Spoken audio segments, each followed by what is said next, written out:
மாண்புமிகு உறுப்பினர் லாட்டரிங்கிறாங்க. திரு உதயநிதி அவர்கள் சொல்லணும், ஏன் 900 கோடி ரூபாய் லாட்டரி நிறுவனம் வாங்கினாங்க திமுக? பதில் சொல்லட்டும். பதில் சொல்லுங்க. தைரியம் இருந்தா லாட்டரி நிறுவனம் 900 கோடி ரூபாய் திரு மு க ஸ்டாலின் அவர்கள் ஏன் வாங்கினார்கள்? தைரியம் இருந்தா சொல்லுங்க. அது கொடுத்தது அவருடைய மாமனார் தான். அவருடைய மாமனார்ட்ட கேட்டு அந்த விளக்கத்தை அவர் பெற்றுக்கொள்ள வேண்டும். அவரும் உங்க அப்பாவுக்கு மட்டும்தான் தெரியும். உங்க அப்பா கிட்ட தான் கேட்கணும். எனக்கு தெரியாது. அப்பாவை இங்க காணோம். வீட்டுக்கு போய் உங்க அப்பாட்ட கேளுங்க. உங்க அப்பா கரெக்டா சொல்லுவாரு. ஏன் வாங்கினாரு உங்க அப்பா சொல்லுவாரு. மது விலக்கு கொள்கைங்கிறது எங்களுடைய கொள்கை. போதையில்லா தமிழகம் எங்களுடைய கொள்கை. ஆட்சிக்கு வந்த பின்போ ஆட்சிக்கு வருவதற்கு முன்போ இங்க இருக்கக்கூடிய சட்டமன்ற உறுப்பினர்களும் சரி, இங்க இருக்கக்கூடிய அமைச்சர்களும் சரி, எந்த தொழில்களிலும் நாங்கள் ஈடுபட்டது கிடையாது. முக்கியமாக மதுவில். ஆட்சிக்கு வந்த பிறகு திமுகவுடைய ட்ரெஷரர் சாராய ஆலையை நடத்துகிறாரா இல்லையா? ஒரு கேள்வி.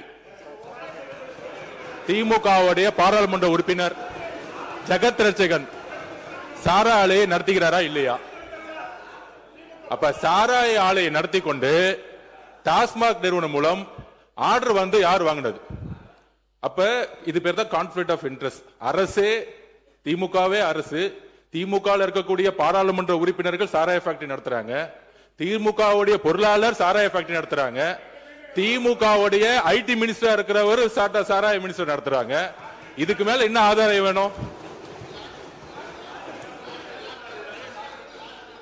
பேசுங்க. ஒரே ஒரு நிமிஷம். மாண்புமிகு உறுப்பினர் லாட்டரிங்கிறாங்க. திரு உதயநிதி அவர்கள் சொல்லணும், ஏன் 900 கோடி ரூபாய் லாட்டரி நிறுவனம் வாங்கினாங்க திமுக? பதில் சொல்லட்டும். பதில் சொல்லுங்க. தைரியம்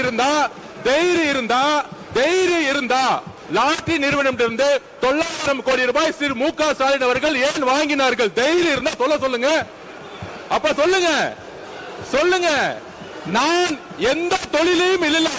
நான் எந்த தொழிலையும் இல்ல, எந்த நிறுவனம் நடத்தல. தைரியம் இருந்தா ஏன் நடத்துறாங்கன்னு சொல்லுங்க. அதுக்கப்புறம் பதில் சொல்லலாம். மாண்புமிகு எதிர்க்கட்சி தலைவர்,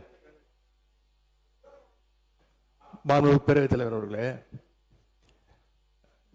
நம்முடைய அமைச்சர் அவர்கள் திமுக ஏன் லாட்டரி நடத்துகின்ற நிறுவனத்திடம் என்று